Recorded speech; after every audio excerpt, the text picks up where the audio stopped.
I've zoomed out a bit so you can see that I have the pieces all laid out the way I want them to go. I've made sure that I can see my star pattern going on there, and everything is turned the direction I need to go.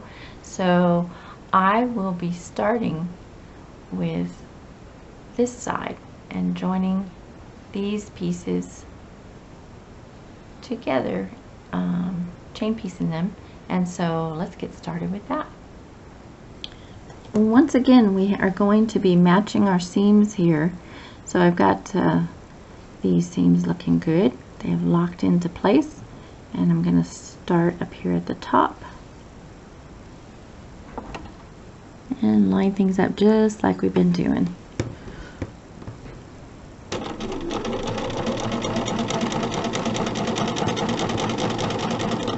Now we've got some fairly bulky seams here, so once again I'm going to slow down as I come to them, and I'm going to use my stiletto to kind of guide through.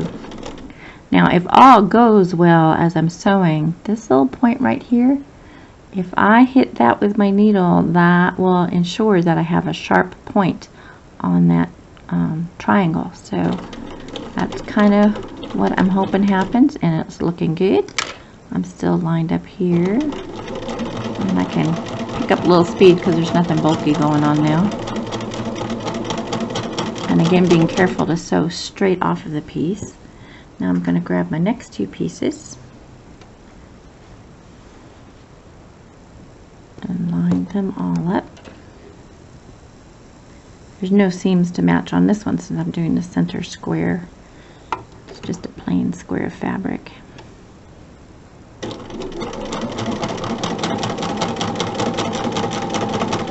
But again, as I come to this bulky seam, I'm going to make use of my stiletto. First, I hold down this side, and again, if I can go across that point where those X's go, but I found that because of the bulk, sometimes this little seam will want to wiggle. So if I hold my stiletto, you see how I've got it there on the, if I hold it on this and put some firm pressure on there, and then sew really slowly, it helps to guide it through without it wiggling out of place. Just make sure I've got everything lined up.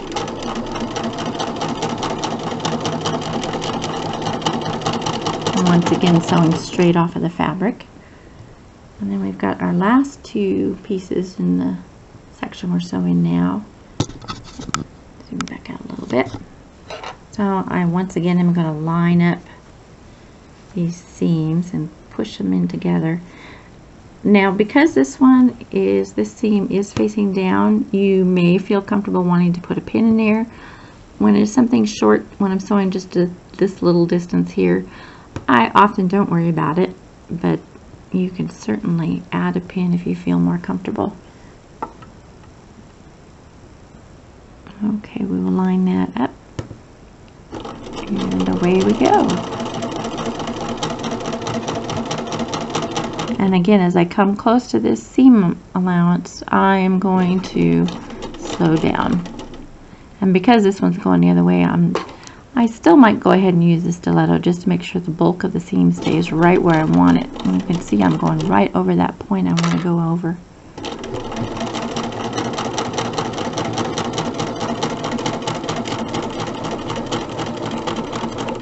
And then I'll finish off with my little scrap piece of fabric here. And next I'm going to cut these apart and then take them over and press them according to the directions in the pattern.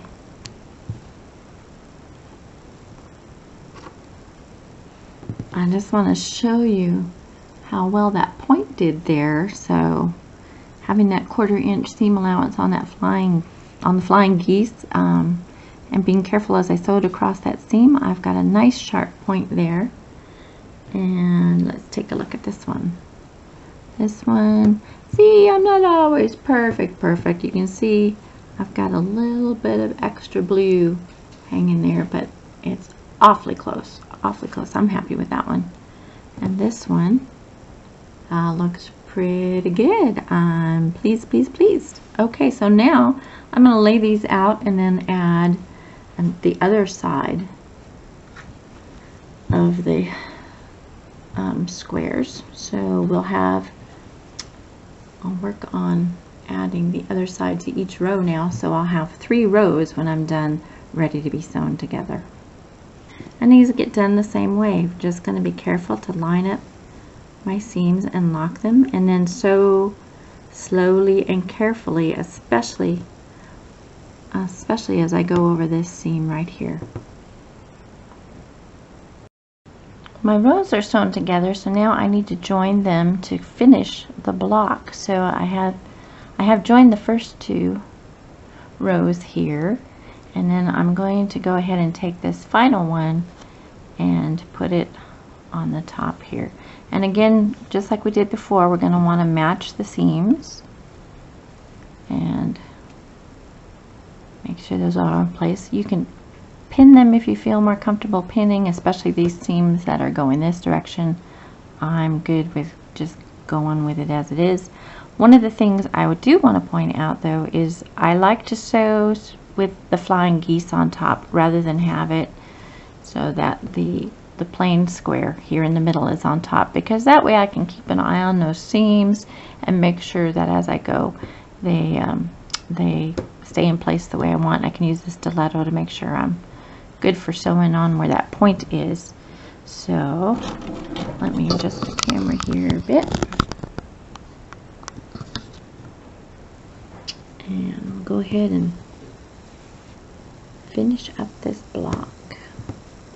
Get my seams lined, my edges, not my seams, my edges lined up, and make sure I'm locked into place here. Okay. And just like we did before, I am going to slow down as I come to these bulky seams and use my stiletto to help guide. And I find with the one here that's going down, I just kind of press down pretty firmly underneath. If you can. I press down pretty firmly on the bottom side of this one to keep it going smoothly through there. And then since I haven't pinned, I'm just checking each time that things are lined up before moving on to the next seam and that they're locked into place.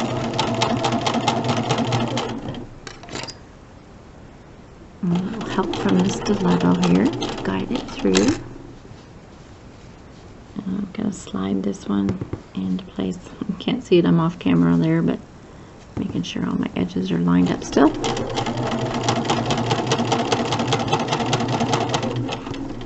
Okay, and I'm coming to this tip of this flying goose unit, so I'm holding that. I want that to stay nice and flat, so I've kind of start with it up there, and then we'll hold it on this end here, going slowly, and line up my next one.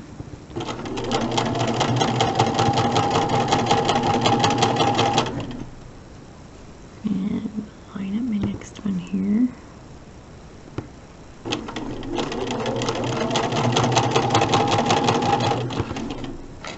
And then finally, we're going to go over this seam, holding it in place so it goes under the needle well. It's looking good. Do the last final check.